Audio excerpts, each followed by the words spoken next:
and welcome. Today's guest is a powerhouse founder and CEO of Creative Duality Consulting who has mastered living life on her own terms. She's a creative director and global influencer who has worked with over 22 major corporations and luxury brands, along with countless leading entrepreneurs, to help them efficiently design and execute branding strategies across a wide variety of industries. She designed Serena Williams' first jewelry collection and collaborated with Lord & Taylor and Bloomingdale's on designing ready-to-wear collections for Unleashed, with net profits going to NGOs focused on girls' education. Beyond supporting girls' education, she is also the co-founder of Feely, which stands for Tribe, a female mastermind membership community that provides educational masterclasses, accountability, peer-to-peer mentorship, leadership advancement, and funding opportunities for early-stage female founders. She is a champion of self-expression and positive body image, and she continues to leave her mark as a woman with the drive, determination, and creative genius to take brands, organizations, and entrepreneurs to their next level of success. Welcome, Miss Jaclynn Brennan. Thank you so much for that fabulous introduction. I'm so excited to be here with you today. Thank you so much for joining us. Now, you have dedicated over a decade to helping women find their confidence, embrace their beauty, and create a life that gives them the time and money freedom to live a balanced, joyful, abundant life they love. Where did that passion and drive come from? So this is something that has cultivated over the years. When I started my career, my passion was definitely fashion, helping women feel good, feel confident in their skin. And then as my career developed, I had some amazing mentors that empowered me, that showed me that we can use fashion for good, that our net profits can give back to local organizations. And they really helped me pave the way into my focus of what I do today. My whole mission is the advancement of women. I like to say my personal mantra and mission, as well as Feely's, is to help women rise in all aspects of their lives, renew, inspire, support, and empower. Amazing. So this is definitely your calling. What was that moment when you knew that this was your purpose? That's such a great question because Feely started off as a passion project. The moment I knew I needed to do this was when being involved in a first tech startup, which was originally a SaaS B2B software with a few male partners, when I feel like I failed, when I felt that my voice wasn't heard, when I didn't understand my vesting schedule, I didn't have the right lawyers, I didn't really know how to raise capital. When I felt that inkling of failure from that tech startup, I knew I needed to do something to support other female founders and pass the roadmap so they wouldn't make as many wrong turns as I did. I created this business along with my co-founder, Summer, because it's something that I needed. Amazing. So how would you help someone to find their purpose and step into their calling? You know, I'm so glad that you asked me this question because I really feel like my unique gift, my secret sauce, is to help individuals find their purpose path. And that's truly what I do in Feely and the consulting side of my business. It's more than just a job or a career, but something that connects them to their soul, their values, gives their life meaning. And that is what I do for individuals. I help them find that purpose. And I think it took me a very long time to find mine, and that's how I can empower other founders. How would someone use their creativity and skill sets to create their own career of their dreams and really live into their purpose path? That is a wonderful question. And it all starts with belief. The first part of being the architect of your own life is deciding that you are capable of creating your own life circumstances. You have a choice every day. I'm a huge believer in manifestation, creative visualization, feeling it, dreaming it, but then helping individuals put in the actionable steps that they have to take to achieve those dreams and those goals. Wow. So when did you step into entrepreneurship? I mean, we've talked about that moment in that tech startup. But when was the first pivotal moment where you decided that you wanted to go into business for yourself and become an entrepreneur? That is, yeah. So I remember that clearly. That was 2018. I had a wonderful career in fashion as a creative director. I worked for some fantastic leaders that were great mentors to me. And I remember saying to myself, I have built everyone else's business for over a decade. And now it's time for me to create my own. I was very naive in that thought process, but I started consulting while I was working full time. And I always tell founders this: you have to build your net. You have to have reliable and secure income as you're in that transition period to really go off on your own.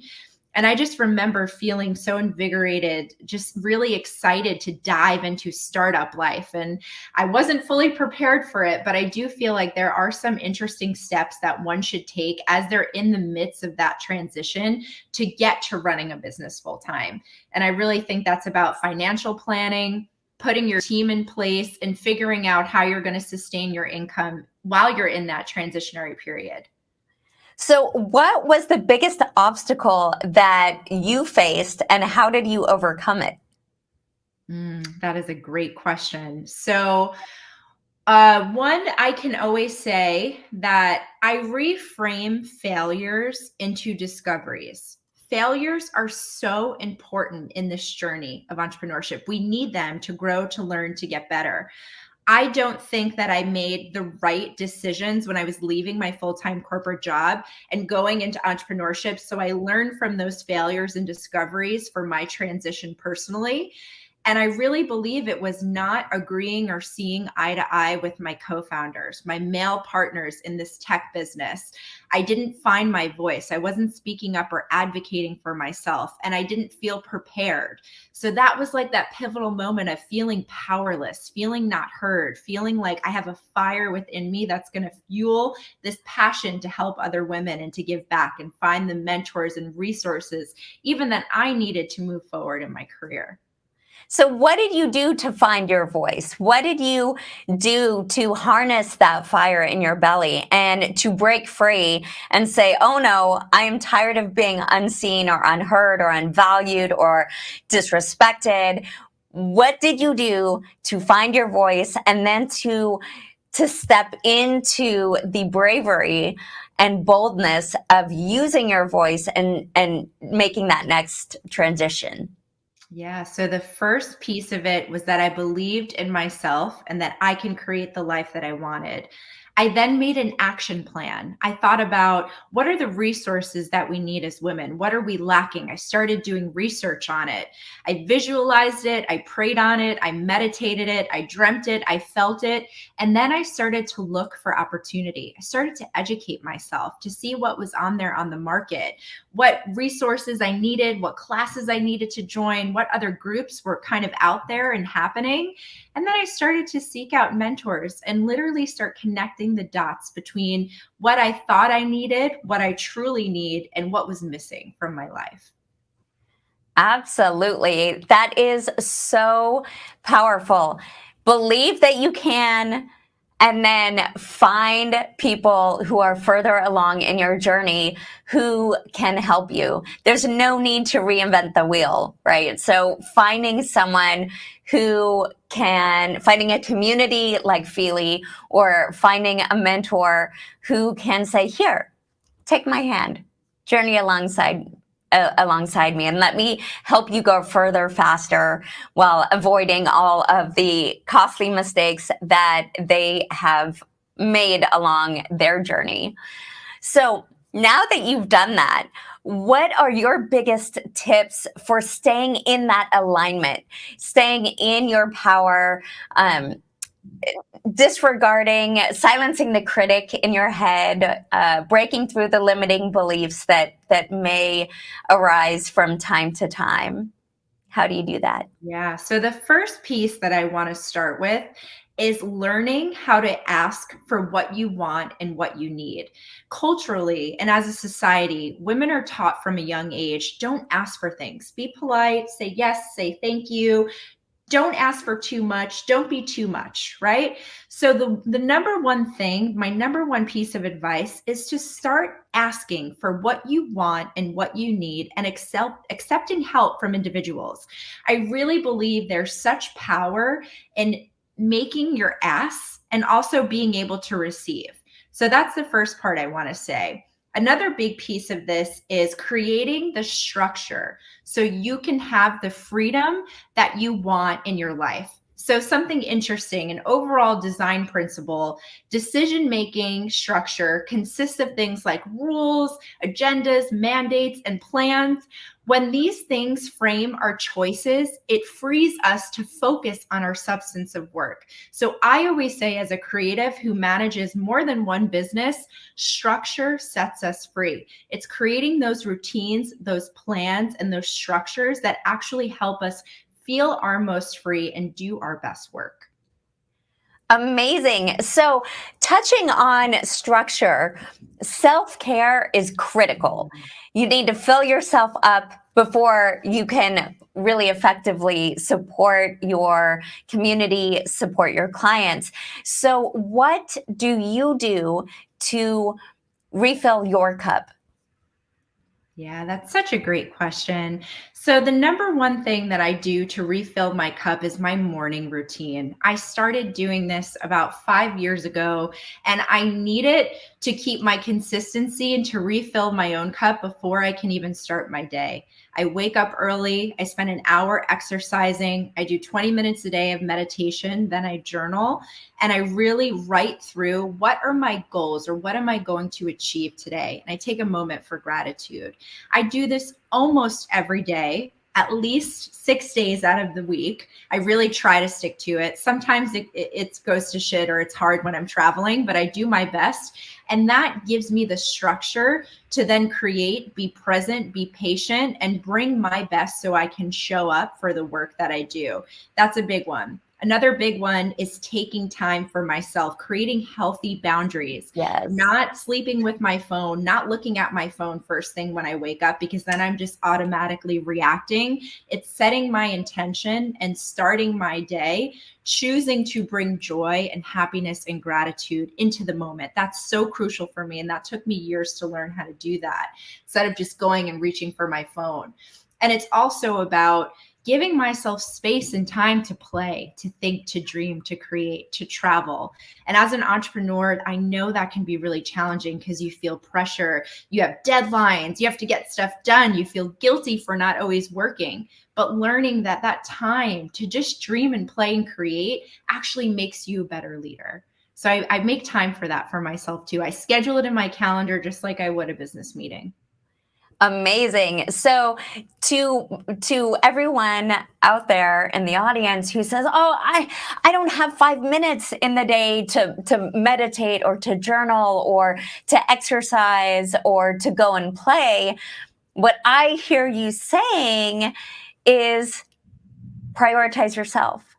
Mhm. Make time for that, because when you do, you'll be much more efficient in the rest of your day. You'll be much more present in the rest of your day. You'll be much more focused in the rest of your day.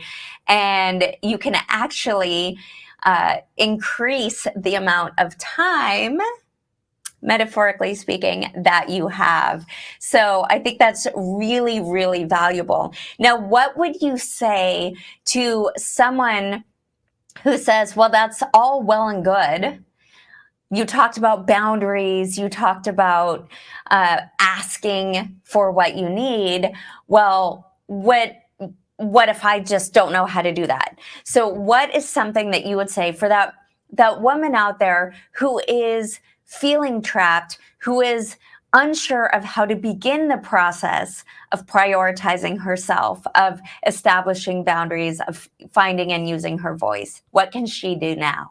Yeah. So the first thing I'm going to say, girlfriend, get comfortable feeling uncomfortable because Yeah. that is when you grow. Number two, Find your tribe.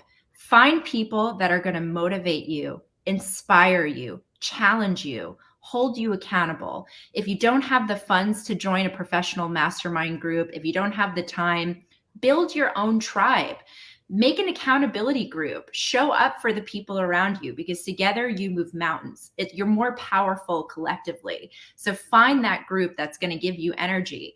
And the last thing I'm going to say is, you are the architect of your life. You create the life that you want. You choose joy, or you choose to stay in a job or relationship that you hate. You choose not to have time, or you choose to create time. Everything we do in life is a choice, and you can make better choices and surround yourself with individuals that can help you learn how you do that step by step. Amazing. And piggybacking on that, what's your biggest tip for making that mindset shift so that you can make better choices, so that you can decide and then commit and take action to follow through? That's a wonderful question. And I'm going to say how I did it personally, because it took me a long time to trust myself and to understand my voice and to learn how to do that. And the way that I can say I started was to make promises to myself and start keeping them. Once you start making promises to yourself, even if they're small, I'm going to go to bed at this time, I'm going to wake up early, I'm going to commit to exercising, or I'm going to commit to this meditation. And when I do those things and I tell myself I'm going to do them, and then I show up for myself, I trust myself. My intuition feels good. Then I can make better decisions. I can listen to my inner voice. I can tap into my guides. I can meditate. I can spend time with me. And once you do that more and more, you build a relationship with your own self. And then it becomes easier to hear the voice, to trust yourself, to make those decisions. But just like anything in life, like riding a bike, like being an expert, you have to practice. Like, to be considered an expert in something, you have to put in 10,000 hours, right? So how do we become experts in listening and trusting ourselves? We got to put in the work. Absolutely. So empowering. So you've talked about a little bit about Feely, but tell us more about how Feely came to be, about some of the incredible things that Feely has been up to. Tell us, share. Oh, thank you. I love what I do. I feel so blessed and grateful to wake up every day and run this amazing community, this tribe, this family with people that I love. So Feely has been operating unofficially for 3 years, officially as a C Corp for 2 years. This started out as a passion project. My co-founder and I met at a female founders pitch event at the New York Times. We built our friendship, our relationship, and we started doing a lot of research. Our original goal was, hey girl, let's join a mastermind group together so we can hold each other accountable.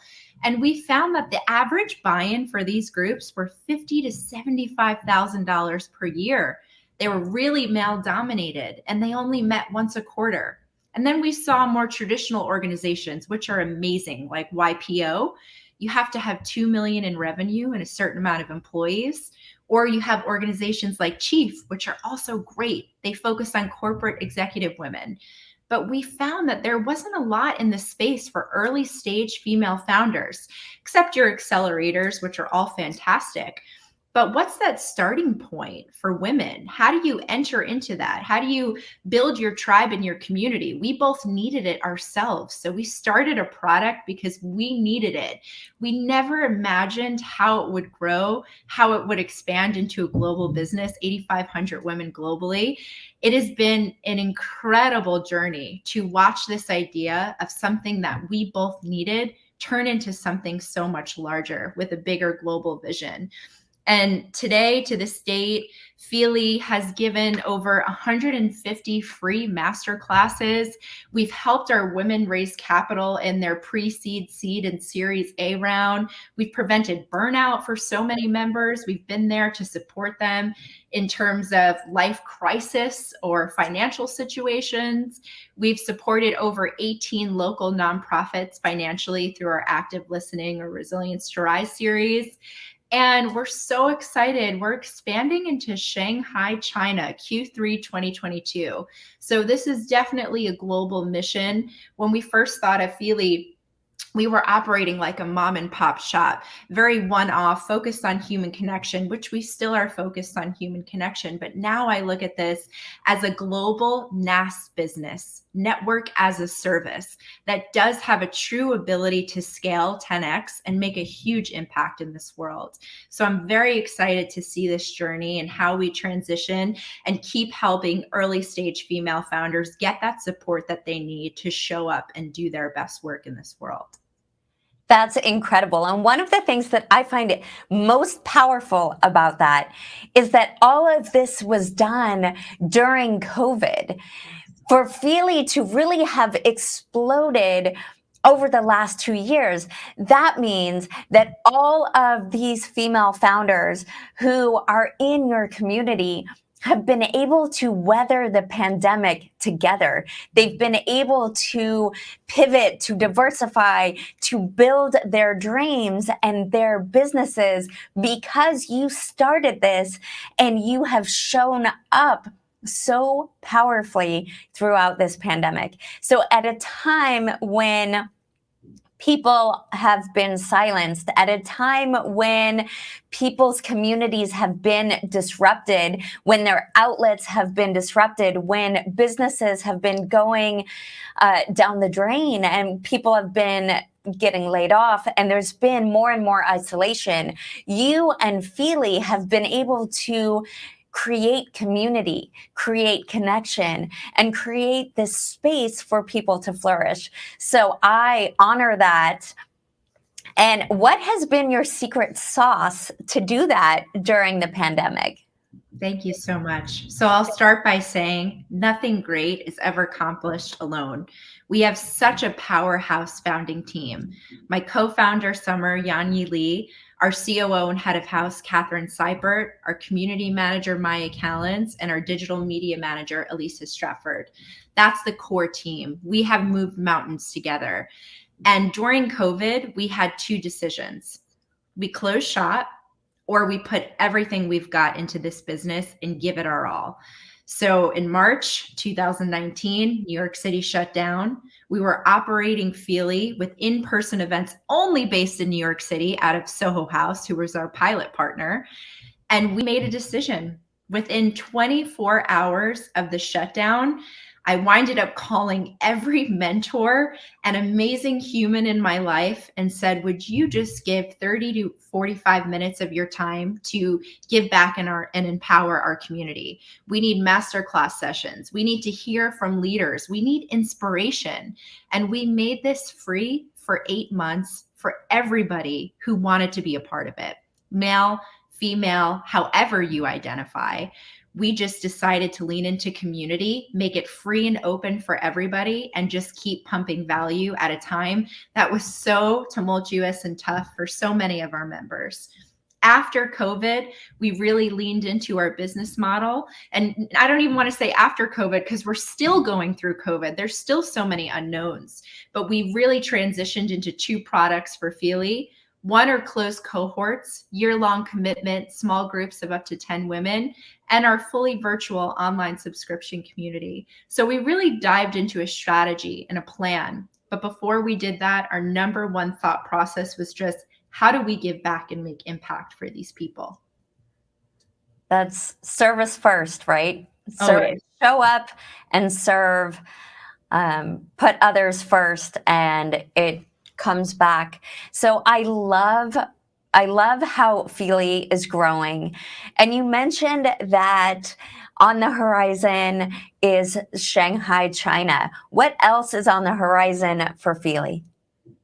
It's so exciting to talk about this because it is absolutely beautiful to see something that started just as a passion and little idea turn into something so large, more than my own conscious mind can even comprehend in ways on different days. We have a global partnership with Soho House. that is rolling out. The founder of Soho House, Nick Jones, who's been in the community business for over 26 years. He was our dream advisor. He's joined our advisory board.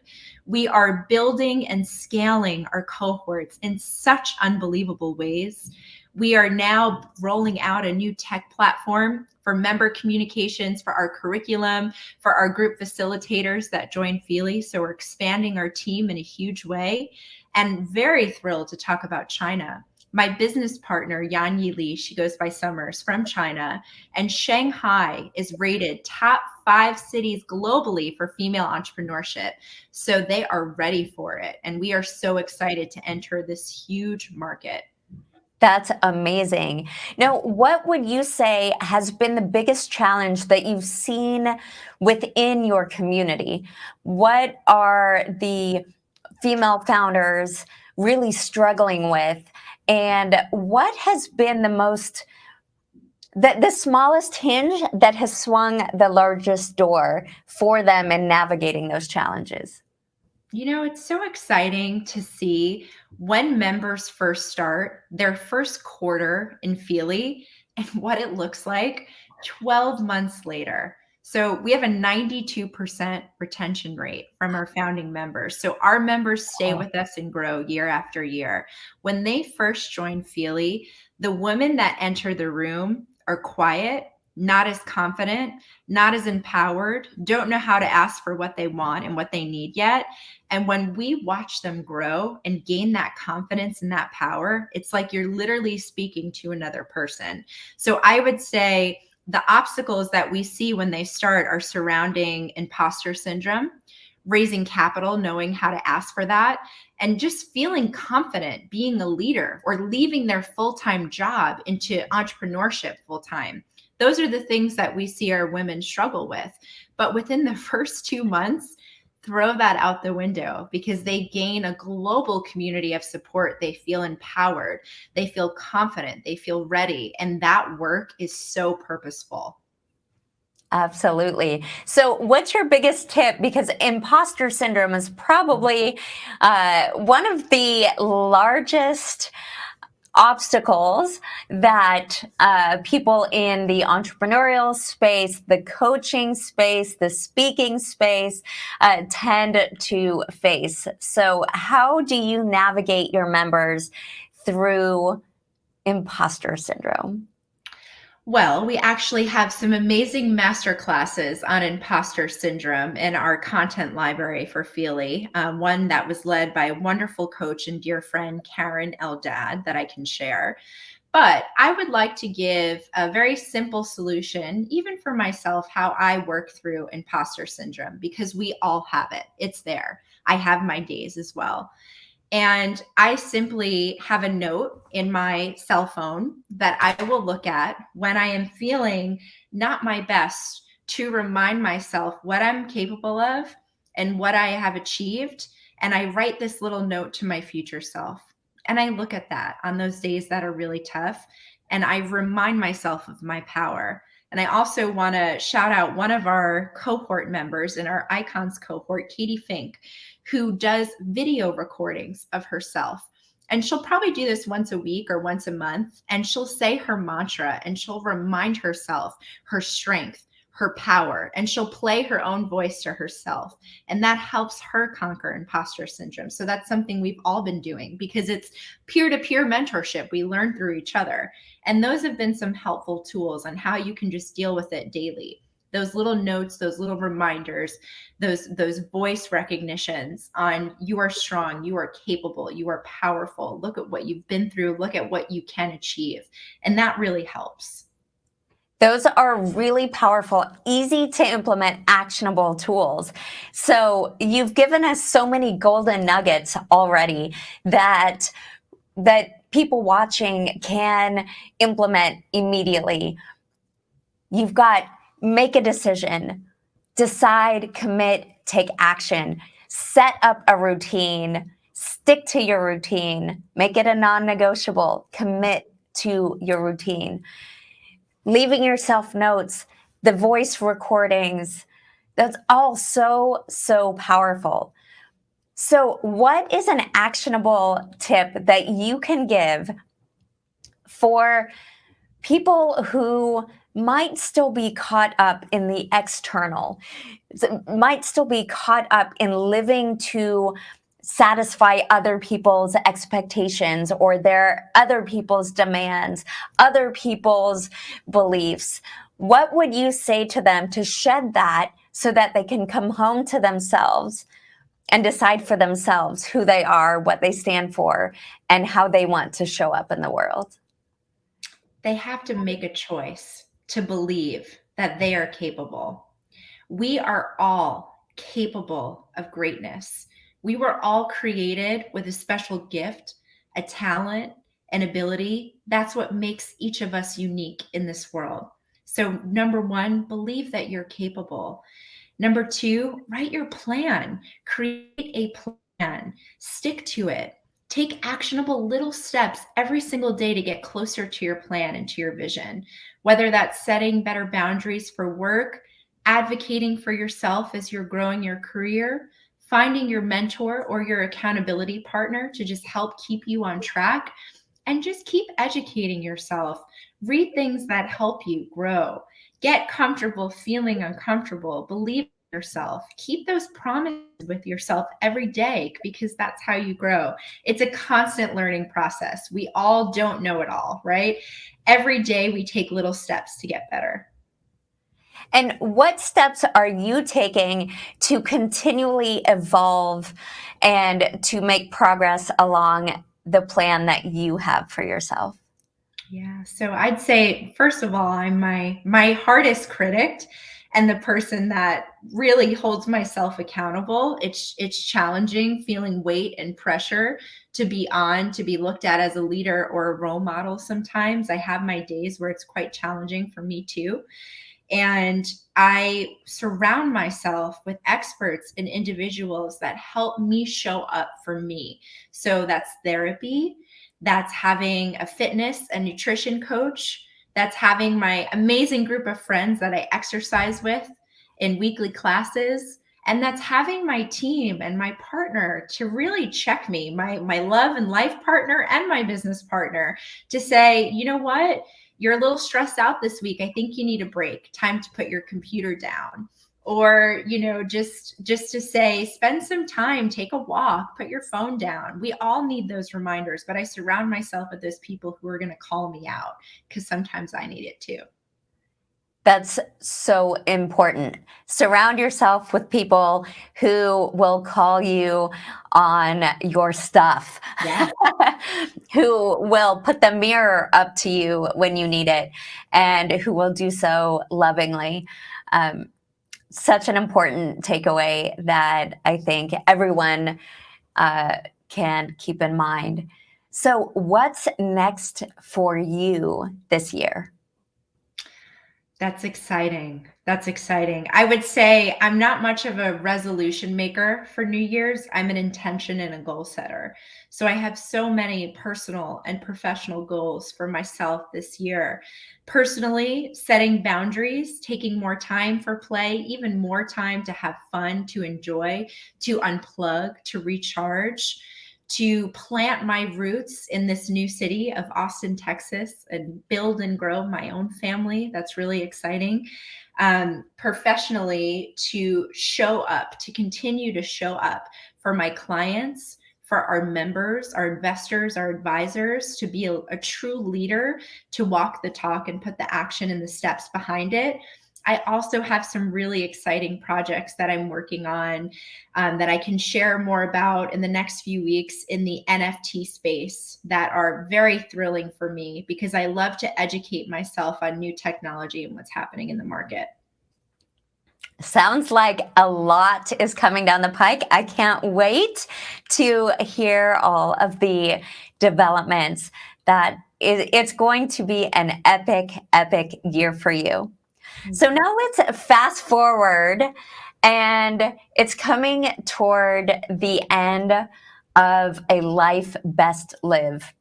You have lived the life of your dreams. You've left it all on the table. What do you want your legacy to be? The amazing women that I serve and support, my legacy is them. I want to see this next generation build and grow their businesses, feel empowered to ask for what they want and what they need. I want to see women raising more capital, way more than 2.7% of venture capital, especially Black and Brown women. I want to see more women ringing the bell on the New York Stock Exchange. I want to see more women sitting on boards. I think this is our year collectively to ask for those things and really take actions to build them. Was there a time in your life or a moment where you decided that a belief or a paradigm or an expectation that you had been raised with or that you saw in society, that moment when you realized, oh no, this is not my path, that is not for me, and you decided to shed that and change course and really live life for you? Yeah. So, one, leaving my corporate job as a creative director at the time, that was really hard to do. My whole identity was wrapped into that. So, it was really like how to rebuild myself, how to learn how to stand for what I believe in again, how to create my own core values and mission statement after years of being told this is what it is, this is who you are, this is what you represent under this company, this is your public image in fashion, right? So having to shed all of that, throw the ego out the window, rebuild, and really go back to my core of what is important to me and how I want to show up for the world. That was a really tough transition and a tough time in my life. That's when I started the tech company, when I didn't feel supported or heard or understood.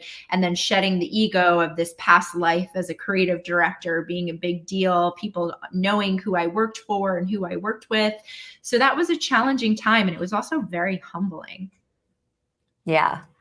Yeah. Being stripped from your ego and the value that you ascribe to that in the accomplishments and the accolades and the recognition, um, and then coming home to yourself at that core essence, and looking long and hard at who am I without the accomplishments? Who am I without the achievements? Who am I without the labels? Who am I without the accolades? Who am I without the corner office? Yeah. Who am I really? And do I like her? Is that who I want to be going forward? Absolutely. That was tough. And I'm glad that you said that. I did not like the person I was. When I left that job, I did not even recognize myself in the mirror. I didn't know what I stood for. I didn't have the right values in place. My life was very materialistic. It was not, I literally am not the same person that I am today. In 2018, it was making very big changes, listening to myself, building with myself again in my own internal relationship, and making those choices and believing in myself without all of that, without the title, without the job, without the support, without the finances that I was making. Just rebuilding and having that belief is everything. Isn't it amazing that everything can come from nothing? Oh, yes. That's how we grow. That's Yeah. how we evolve. That's how we learn. Those failures, those discoveries are so important for the steps that we take in our lives. Yeah. The moments of breakdown that then when you come home to yourself, when you reflect, when you are present, when you are open, when you are vulnerable, the magic of the breakthroughs that can happen from that space of real, raw, transparent vulnerability. It's magic.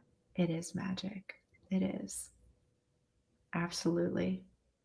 Thank you for bringing that up. The breakdown to breakthrough.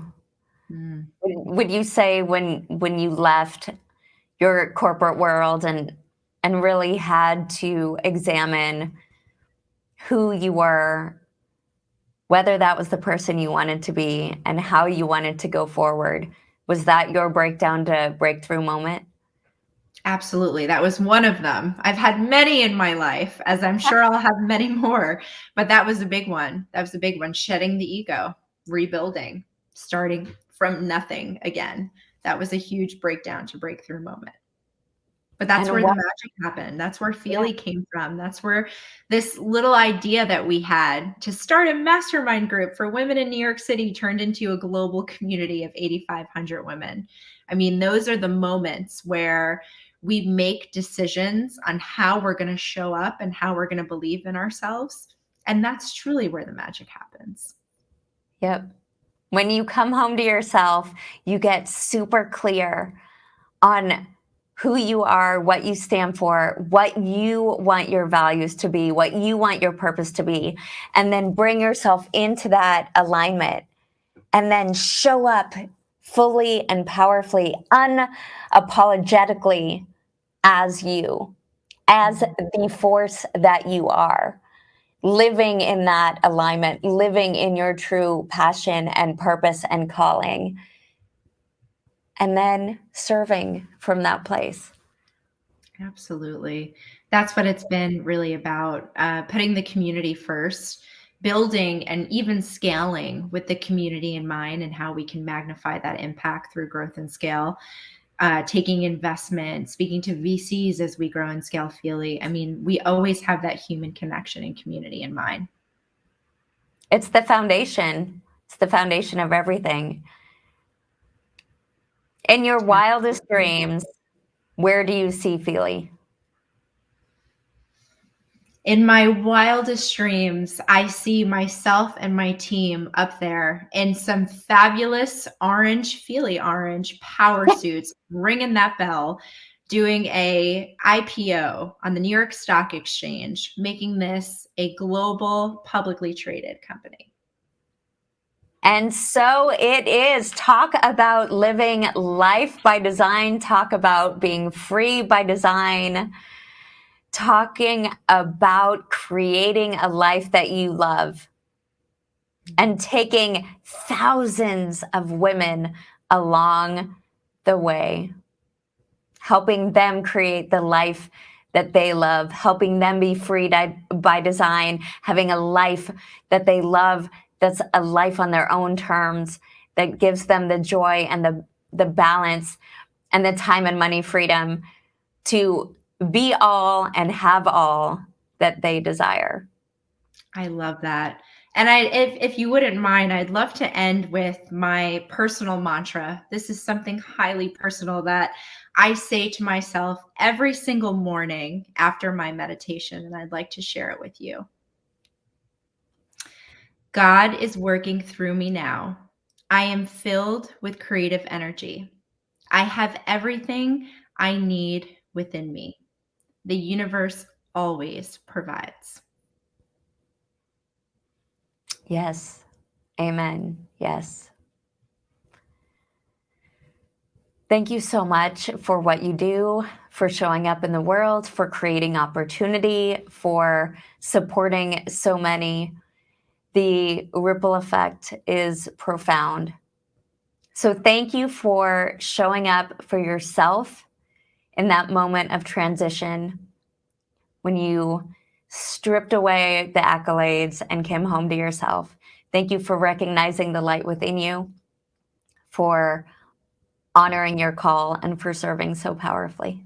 What is, if you had one message that you want to share with the world that will empower them to reach all of those goals and dreams that you have just spoken, the legacy that you're creating, what is the one message that you would deliver to them so that they can make your legacy become a reality in their life? Believe in yourself. You have the power within you. Once you have the belief and you trust yourself, others will too. So start showing up for you. It's all about the belief. Amazing. How can people find out more about you and how can they connect with you? I would love to connect with everybody here today. You can learn more about Feely and apply At feelytribe.com, you can learn about our programs, our resources, set up a call with our team. And personally, you can connect with me on LinkedIn at Jaclynn Brennan or on Instagram at Jaclynn Brennan. I check all of my messages personally. I love hearing from other founders and being able to find ways to support them. Amazing. Everyone, connect with Jaclynn. She is incredible, as you can see. Thank you for being here. Thank you for having me and holding this space. I really appreciate it. What a wonderful way to kick off this year. Thank you. Till next time.